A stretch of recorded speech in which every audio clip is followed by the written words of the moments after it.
اے خاصہ خاصان رسول وقت دعا ہے، امت پہ تیری یا کے عجب وقت پڑا ہے۔ جو دین بڑی شان سے نکلا تھا وطن سے، آج پردیس میں غریب الغربا ہے۔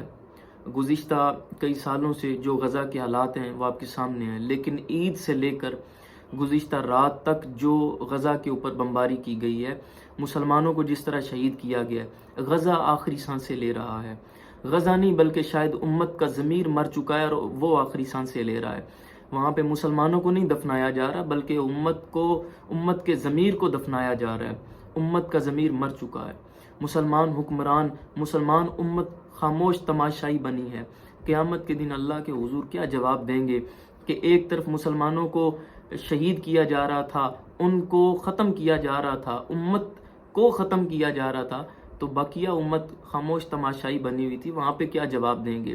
اپنے لیڈر کی محبت میں جانے مارنے والے مذہبی جماعتیں ہیں، سیاسی جماعتیں ہیں، جتنی جماعتیں ہیں کہاں پہ ہیں؟ خاموش بنی ہوئی ہیں۔ کیا ایک پیغام دے دیا؟ ہم لوگ تو کمزور ہیں، ایک پیغام ریکارڈ کر دیا، اپنی آواز بلند کر دی، اس لیے کہ ہم کچھ کر نہیں سکتے۔ ہماری آواز تو شاید سینکڑوں لوگ بھی نہ سن سکیں۔ ہماری آواز کہاں تک جائے گی؟ مسلمان حکمران جو کچھ کر سکتے ہیں وہ بھی خاموش بنے بیٹھے ہیں اور تماشائیوں کی طرح امت کو ختم ہوتے ہوئے دیکھ رہے ہیں۔ گرچہ باغ امت میں فصل خزاں ہے تو خوش ہیں کہ اپنا چمن گل فشاں ہے۔ ہم تو اس بات پہ خوش ہیں کہ ہمارے گھر میں رونق ہے، لیکن یاد رکھیں ہمسایوں کے گھر لگی آگ اپنے گھر میں پہنچ جاتی ہے۔ ہمیں لوگ کہتے ہیں تم یہ آواز کیوں بلند کرتے ہو، یہ کیوں پیغام دیتے ہو؟ یاد رکھیں ہم نے اللہ کے حضور پیش ہونا ہے اور وہاں پہ جواب دینا ہے کہ جب مسلمان امت کا قتل عام کیا جا رہا تھا تو تم خاموش تماشائی بنے بیٹھے تھے۔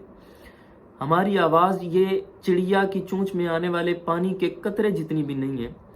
ہماری آواز کہیں نہیں جا سکتی، لیکن کم از کم ہم ایک آواز تو بلند کر رہے ہیں۔ ہر فرد مومن، ہر مسلمان کا یہ حق ہے، ہر مسلمان کے اوپر لازم ہے کہ وہ اپنے مسلمان بھائیوں کے لیے آواز بلند کرے۔ اللہ اس امت کے حال پر رحم فرمائے اور غزہ کے مسلمانوں کی غیبی مدد فرمائے۔ مسلمان جہاں کہیں بستے ہیں ان کو غیرت اور ہمت جہاد عطا فرمائے۔ زیادہ سے زیادہ کوشش کریں، غزہ کے مسلمان بھائیوں کے لیے آواز بلند کریں۔ اللہ ان بے ضمیر حکمرانوں کو غیرت عطا فرمائے، ان کو ہمت عطا فرمائے تاکہ یہ غزہ کے مسلمانوں کی مدد کر سکیں۔